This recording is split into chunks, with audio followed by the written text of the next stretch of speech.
নাম করে আসে যে পাঠক, কিন্তু আসলে ওরা পাঠক না। বাধ্যতামূলক করা হোক যে বই মেলায় ঢুকলে বই কিনে বের হতে হবে। মুস্তাক গন্ডগোলটা সৃষ্টি করছে। লেখালেখি এটা হচ্ছে আল্লাহ প্রদত্ত একটা জ্ঞান। এটা আপনি কেউ শিক্ষাগত যোগ্যতা যার যত বেশি হোক না কেন, এটা আল্লাহ প্রদত্ত জ্ঞান ছাড়া কেউ লেখক বা কবি হতে পারবে না।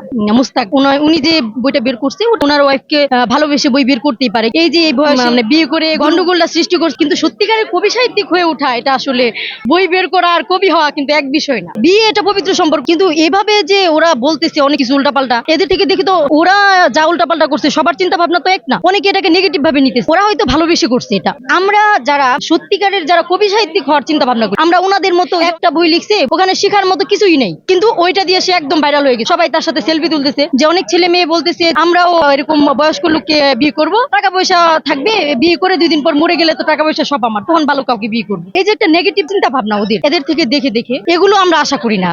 তাকে মনে করতেছে অনেক কিছু, আসলে কিন্তু তার থেকে শিখার কিছু নাই। তার ধান্দা হচ্ছে সে ভাইরাল। সে আসলে মানুষকে শেখানোর নিয়ত করে উনি বই বের করে নাই। নাম করে আসে যে পাঠক, কিন্তু আসলে ওরা পাঠক না। ছবি তুলে আবার দেখবেন ফেসবুকে পোস্ট করতেছে আমি খুব ভালো পাঠক কিংবা পাঠক হতে। বাংলা একাডেমি থেকে এটা একটু আমি মনে করি সতর্ক করা উচিত, এরকম কিছু নিয়ম করা উচিত। যারা বই মেলায় ঢুকবে ভালো কথা, কিন্তু একটা হলেও বই কিনে, মানে বাধ্যতামূলক করা হোক যে বই মেলায় ঢুকলে বই কিনে বের হতে হবে।